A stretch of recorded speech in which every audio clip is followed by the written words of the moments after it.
Alrighty, so it's the last day of the festival. The maintenance goes live and everything tonight. I just wanted to kind of go over it and sort of give my thoughts and opinions on this festival because this was technically the global third year anniversary festival, so it kind of needed to be a big one, but at the same time, the game sort of kind of just prefers to, or the developers more often, typically sort of sway things more towards the JP anniversaries and everything for like the really big celebrations, just because the game originally came out on JP and everything first, or JP and KR.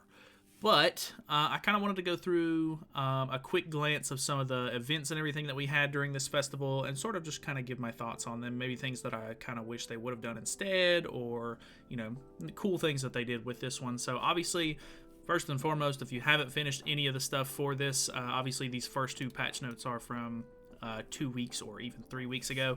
So make sure that any of the events that are going on in the game right now, you make sure that you go ahead and finish those up. Any of the exchange shops or anything, you need to clear those out before the festival ends, because it ends tonight into tomorrow. So either way, obviously Mael came out. Honestly, a really cool unit. I'm really happy with how he's sort of shaken the meta up a bit. I think he's sort of helped sort of round out the meta a lot, because it was kind of just, you know, Escanor teams and melee teams.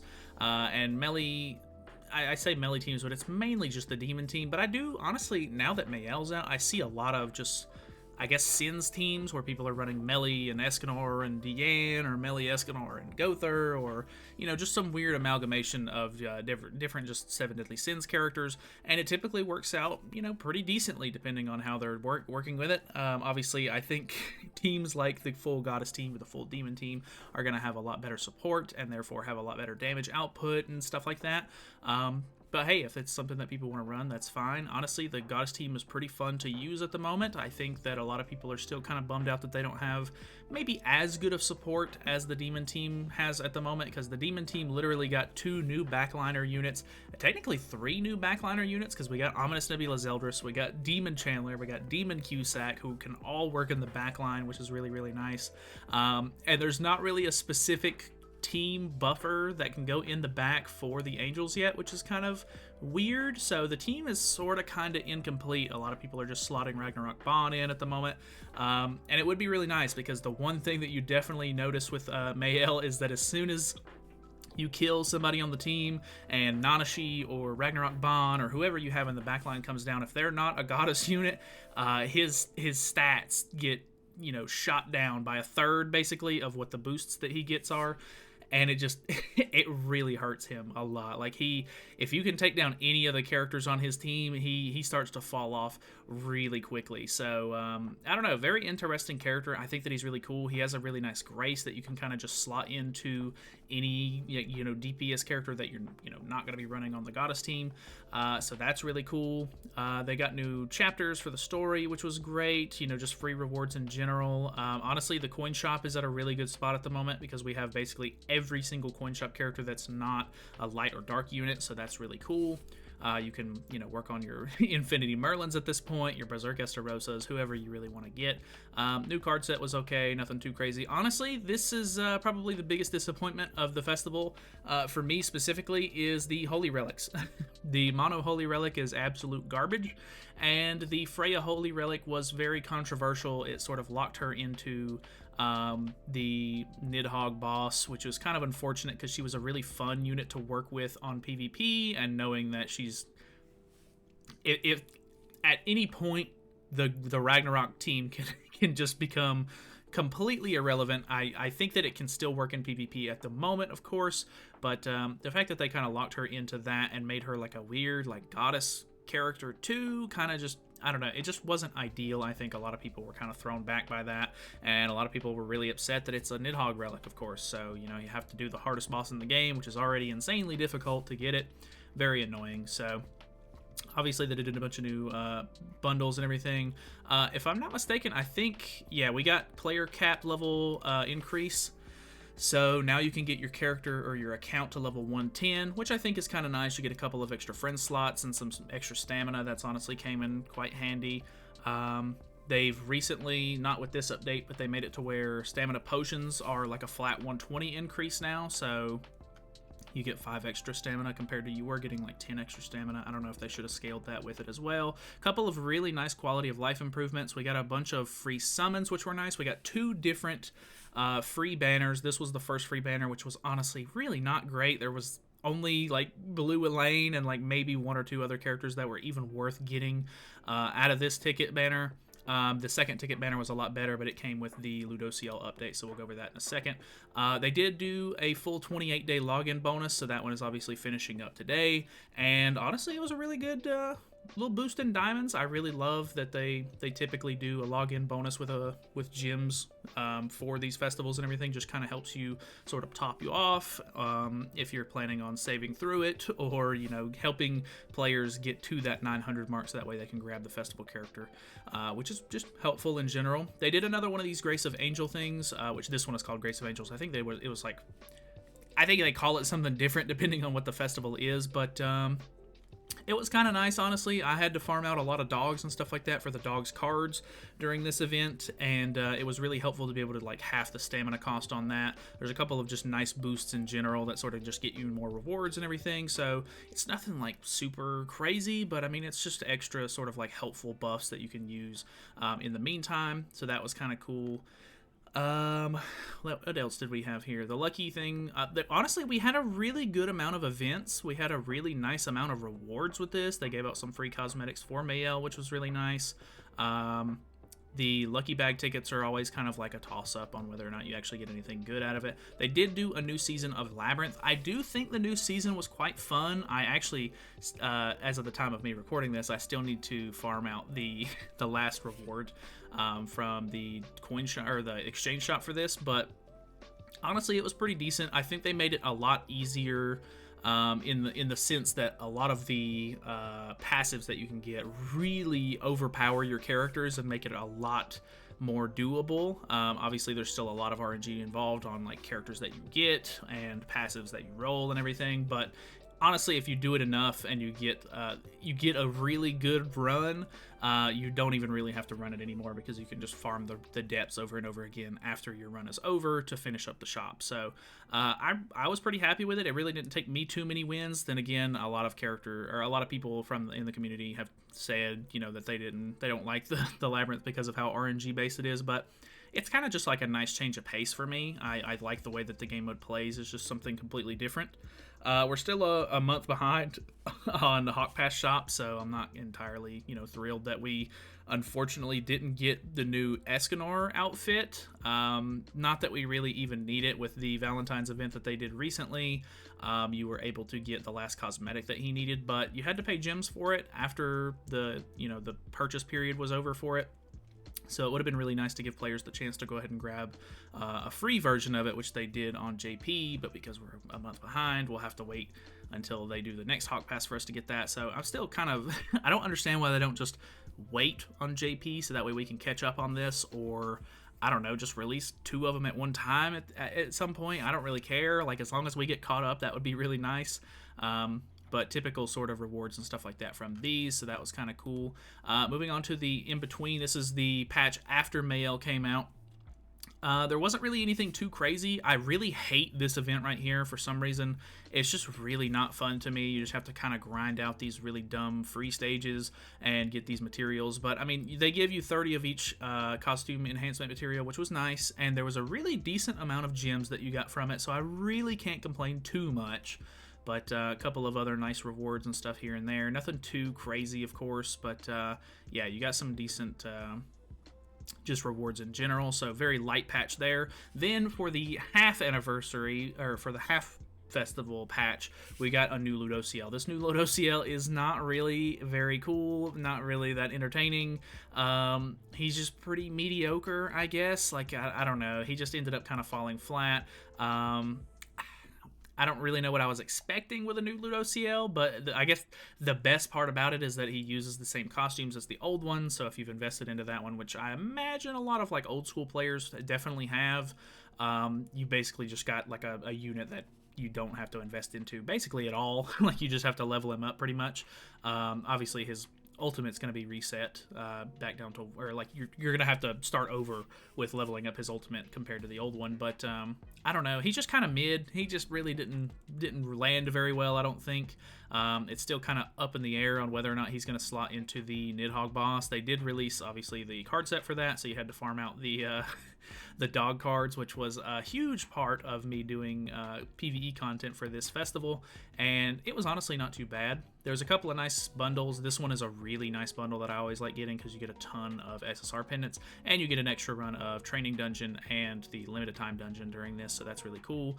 Honestly, a lot of chances to get really nice SR pendants, Super Awakening coins, which was honestly something that I've been kind of like lacking on. It takes a lot of Super Awakening coins to like level up characters nowadays, and if the rumors are true and there ends up being a collaboration coming up in the near future, I think that the ones that they gave away during this festival are going to be a really nice way for me to sort of get back to where I need to be with the, you know, the stuff in my inventory ready to boost up a lot of characters whenever they come out. So that was really nice, honestly. So they increased the level cap, but then they didn't release the rank up bundle until 2 weeks after, which I thought was really weird because the rank up bundle is probably one of the biggest things that comes with a player cap increase, because these are always normally really good value. I think this is like $40 to maybe $50 US, and you get 250 diamonds out of this, which is really nice, honestly. Like it's not hard to level up your account, so you can basically get all of these in one go as soon as you buy it. And I mean, it's just a really good like diamond to money value compared to a lot of the other bundles. Of course, like at $50, I don't typically like spending $50 at a time in this game. That's a lot of money to spend on a phone game, of course, but these bundles are really good value comparatively. So other super nice quality of life changes, which were good. We got a free multi on the banner. This Hawk event really sucks on PC. I don't know.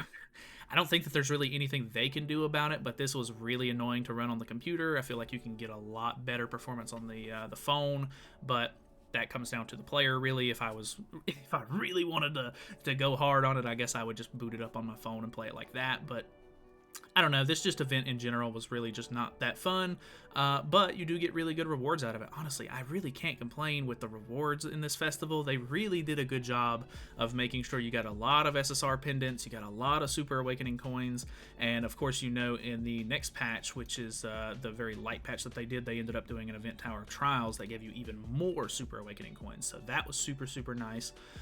These little chapter clear events are always really cool too, because if you're caught up on the story, which I understand there are some players that get stuck on certain stages. There are certain stages in general in the story that can go really like ramped up in difficulty, or they restrict you from using like really good characters or whatever, but if you're caught up on the story, you basically just get a bunch of free rewards just for being caught up, which is nice. Gloxinia and Droll was really lackluster, even though they added challenge difficulty. They did do the stupid challenge mode, which is separate from the hard extreme hell difficulty section, where you basically can only get the really good stuff if you have the challenge points, which kind of locks things down to only like really like high-end players can normally get these rewards. Luckily, this boss was insanely easy, so I would imagine even a lot of like lower leveled players were probably going to be able to do challenge difficulty as long as you had like a really good set of units.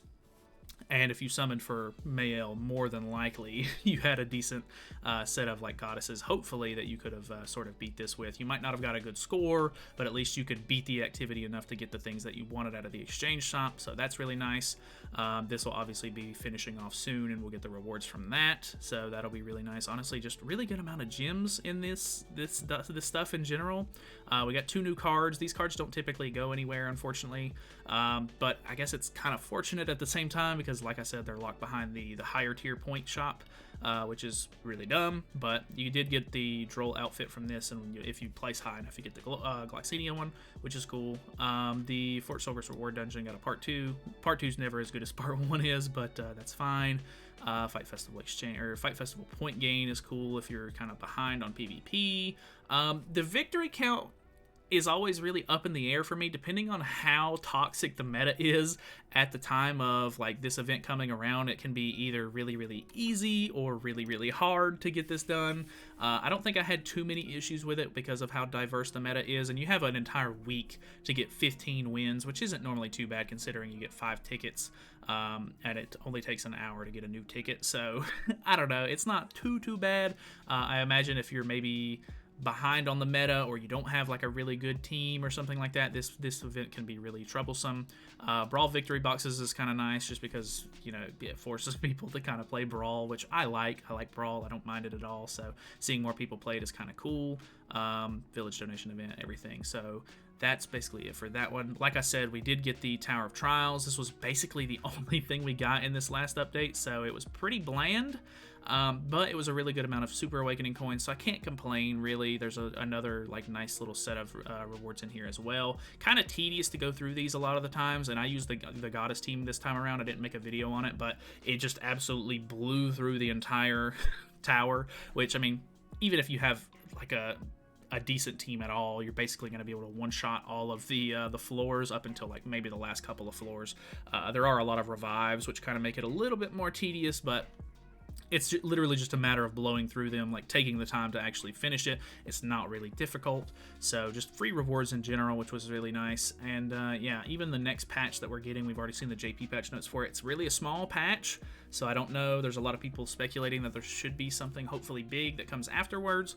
But as far as this festival goes, I'm a little disappointed that we didn't get the Wish event. They do this event every once in a while where if you have a lot of SSR tickets saved up, you can use the Wish event to sort of select a character and it boosts their rates, and you can sort of pull extra copies of them.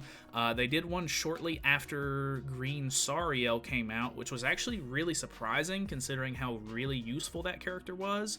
And at this point, Red Tarmiel has been on enough banners to where I don't really think, like, I understand that that's basically going to be the unit that everyone goes for. Like, as soon as that event comes back around, people are just going to choose Red Tarmiel, make sure that they get him 6/6, and be on their way. But he's been in enough banners at this point to where I would imagine that it wouldn't be an issue to bring that event back. Everybody pretty much has him at this point, at least 1/6.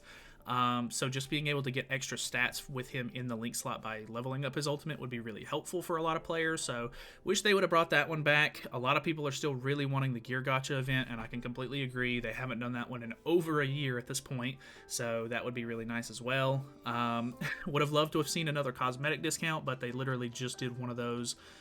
It was either during the Escanor or the Purgatory Melee Festival. I can't remember which one it was specifically. I think it was Melee's, but I'm not 100% sure on that. There's just a lot of like really nice festival sort of events that they bring around every once in a while.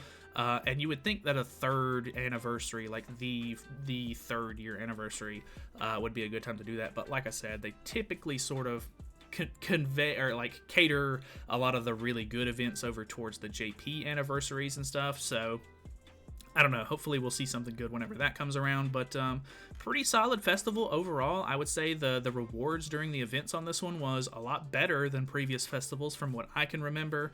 I don't know, if you don't feel the same, definitely let me know, but I thought it was pretty good.